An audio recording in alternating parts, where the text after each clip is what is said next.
রাতে ঘুমানোর সময় কোরআনের একটি আয়াত পড়ে ঘুমাবেন। সারা রাত আল্লাহ তাআলা আপনাকে পাহারাদার ব্যবস্থা করে দিবে, নিরাপত্তার জন্য নিরাপত্তা দানকারী নিযুক্ত করে দিবে আল্লাহর পক্ষ থেকে। কোনো চোর, ডাকাত, শয়তান, হিংসুক, নিন্দুক, জাদুকর আপনার কোনো ক্ষতি করতে পারবে না। অনেক সময় আমরা রাতে আতঙ্কে ঘুমাতে পারি না, অনেক জায়গায় চোরের ভয়ে, ডাকাতের ভয়ে, বা অনেক সময় অনেকে এরকম শত্রুতামি থাকে, শত্রুর ভয়ে। কিন্তু হাদিসের মধ্যে এসেছে, আবু হুরায়রা রাদিয়াল্লাহু আনহু থেকে বর্ণিত, যে কোরআনের সেই আয়াতের কথা, যে ব্যক্তি এই আয়াত পড়ে ঘুমাবে আল্লাহর পক্ষ থেকে একজন পাহারাদার নিযুক্ত থাকবে। সুবহানাল্লাহ। তাহলে ছোট্ট সেই হাদিসটা একবার শুনি আমরা, যে রাসূল সাল্লাল্লাহু আলাইহি সাল্লাম একবার রমাদান মাসে হযরত আবু হুরায়রা রাদিয়াল্লাহু আনহুকে যাকাতের যে সম্পদ, খেজুরের স্তূপ, এটাকে পাহারাদারের জন্য নিযুক্ত করেছিল। তো রাতের বেলা হযরত আবু হুরায়রা দেখলেন যে একটা চোর এসে খেজুর একবারে দুই হাত দিয়ে মুঠ করে নিয়ে যাচ্ছিল। আবু হুরায়রা রাদিয়াল্লাহু আনহু তাকে ধরে ফেললেন, ওই চোরকে। সেই চোরটা বলছে যে আমি খুব অভাবী, আমার কোনো টাকা পয়সা নেই, আমার পরিবারের অবস্থা খুব খারাপ, আমাকে ছেড়ে দাও। তিনি আবু হুরায়রা রাদিয়াল্লাহু আনহু তাকে ধরার পরে বলেছিলেন, আমি তোমাকে রাসূলের কাছে নিয়ে যাব। যখন সে কাকুতি মিনতি করলো, তাকে ছেড়ে দিল। সকালবেলা রাসূল সাল্লাল্লাহু আলাইহি সাল্লাম আবু হুরায়রাকে দেখা মাত্র বললেন, আবু হুরায়রা, গতকালকে চোরের খবর কি? তখন আবু হুরায়রা বলল, ইয়া রাসূলুল্লাহ সাল্লাল্লাহু আলাইহি সাল্লাম, সে তো খুব অভাবী, সে খুব বিপদগ্রস্ত, তাই আমার মায়া লেগেছে, আমি ছেড়ে দিয়েছি। রাসূল বললেন, সে মিথ্যাবাদী, সে আবার আসবে। আবু হুরায়রা রাদিয়াল্লাহু আনহু তিনি বলছেন যে রাসূল যেহেতু বলেছেন সে আবার আসবে, রাতের বেলা পাহারা দিচ্ছিলেন, ঠিকই দ্বিতীয় রাতে সেই চোর আবার আসছে এবং দুই হাত মুঠ করে সাদাকার মাল, যাকাতের মাল, খেজুরের স্তূপ থেকে খেজুর নিয়ে চুরি করা শুরু করেছে। আবু হুরায়রা রাদিয়াল্লাহু আনহু তাকে দ্বিতীয় রাতে ধরে ফেললেন আর বললেন, আজকে তোমাকে রাসূলের কাছে নিয়ে যাব। সেই চোরটা বলল, আমি অভাবগ্রস্ত, বিপদগ্রস্ত, ক্ষুধার্ত, আমাকে মাফ করে দাও, আমি আর আসবো না। আবু হুরায়রা, রাসূলের সাহাবীর অন্তরটা খুব নরম, তাকে ছেড়ে দিলেন। পরের দিন সকালবেলা রাসূল বললেন, আবু হুরায়রা, গতকাল রাতের চোরের কি খবর? আবু হুরায়রা রাদিয়াল্লাহু আনহু বলল, হুজুর, আমি তাকে ছেড়ে দিয়েছি তার অভাবের কথা শুনে, তার ক্ষুধার্তের কথা শুনে।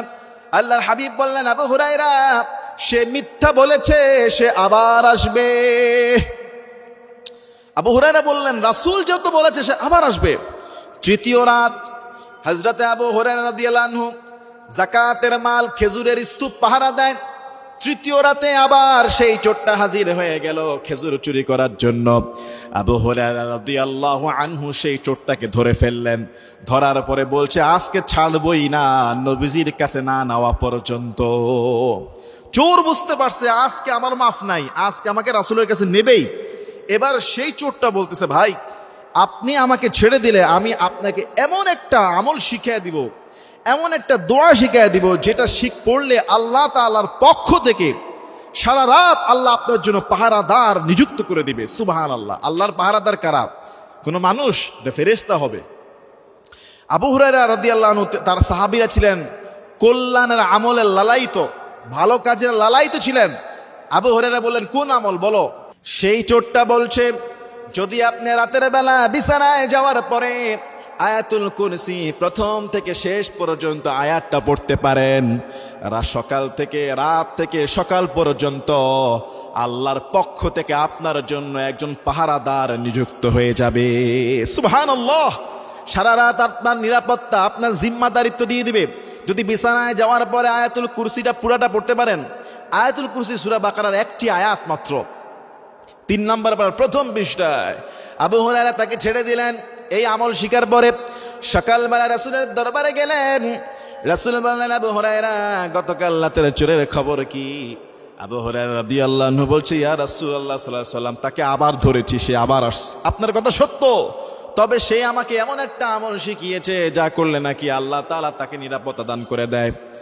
সেই আমলটা হলো আয়াতুল কুরসি, আল্লাহু লা ইলাহা ইল্লা হুয়াল হাইয়ুল কাইয়্যুম। এই আয়াতটা, لا تأخذه سنة ولا نوم له ما في السماوات وما في الأرض من ذا الذي يشفع عنده إلا بإذنه يعلم ما بين أيديهم وما خلفهم ولا يحيطون بشيء من علمه إلا بما شاء وسع كرسيه السماوات والأرض ولا يؤوده حفظهما وهو العلي العظيم। এই আয়াতুল কুরসি যদি আমি পড়তে পারি, তাহলে নাকি আমাকে সারা রাত আল্লাহর পক্ষ থেকে ফেরেশতা নিযুক্ত দিবে, পাহারাদার নিযুক্ত হয়ে যাবে। আল্লাহর হাবিব সাল্লাল্লাহু আলাইহি সাল্লাম বলেন, আবু হুরায়রা সে সত্য কথা বলেছে, যদিও সে একটা মিথ্যুক ছিল, কিন্তু এই আমলের ব্যাপারে সে সত্য কথা বলেছে। রাসূল বললেন, আবু হুরায়রা তুমি জানো নাকি গত 3 দিন রাত পর্যন্ত তোমার কাছে ধরা খেয়েছে কে? কোন চোর তোমার কাছে ধরা খেয়েছে, আর কে তোমাকে আমল শিখিয়ে দিয়েছে? আবু হুরায়রা বলছে, ইয়া রাসূলুল্লাহ আমি তো জানি না। রাসূল বললেন, সে হলো একজন শয়তান। শয়তান তোমার কাছে এরকম বেশ ধরে এসে ধরা খেয়েছে, আর শয়তান তোমাকে আমল শিখিয়ে দিয়েছে, যদিও আমলটা সত্য। অর্থাৎ এই আমল করলে শয়তান পর্যন্ত পালায়, জিন পর্যন্ত পালায়, এবং আল্লাহর পক্ষ থেকে পাহারাদার নিযুক্ত থাকে। ওই লোককে আল্লাহ হেফাজত করে, ওই লোকের সাথে থাকা সম্পদ ইজ্জত যা আছে আল্লাহ তাআলা হেফাজত করে দেয়। এই জন্য রাতের বেলা বিছানায় যাওয়ার পরে এই আমলটা করব। এবং আয়াতুল কুরসি কোনো ব্যক্তি যদি প্রত্যেক ফরজ সালাতের পরে একবার পড়ে, তাকে জান্নাতে ঢুকানোর জন্য শুধু মৃত্যুটা বাধা। যে ব্যক্তি প্রত্যেক ফরজ সালাতের সালাম ফিরানোর পরে একবার আয়াতুল কুরসি পড়বে, জান্নাতে যাওয়ার জন্য মৃত্যুটাই মাঝখানে দেওয়াল, অর্থাৎ মৃত্যু হওয়া মাত্র দেরি। এই আমলের কারণে আল্লাহ তাকে জান্নাত দান করে দিবে। সুবহানাল্লাহ। এই জন্য আসুন আয়াতুল কুরসিটা আমরা প্রত্যেক সালাতের পরে একবার, সকালে একবার, রাতে একবার, বিছানায় যাওয়ার পরে একবার পড়ার চেষ্টা করি। আল্লাহ যেন আমাদের সবাইকে যাবতীয় বালা আর মুসিবত থেকে হেফাজত করে দেয়। আল্লাহুম্মা আমিন।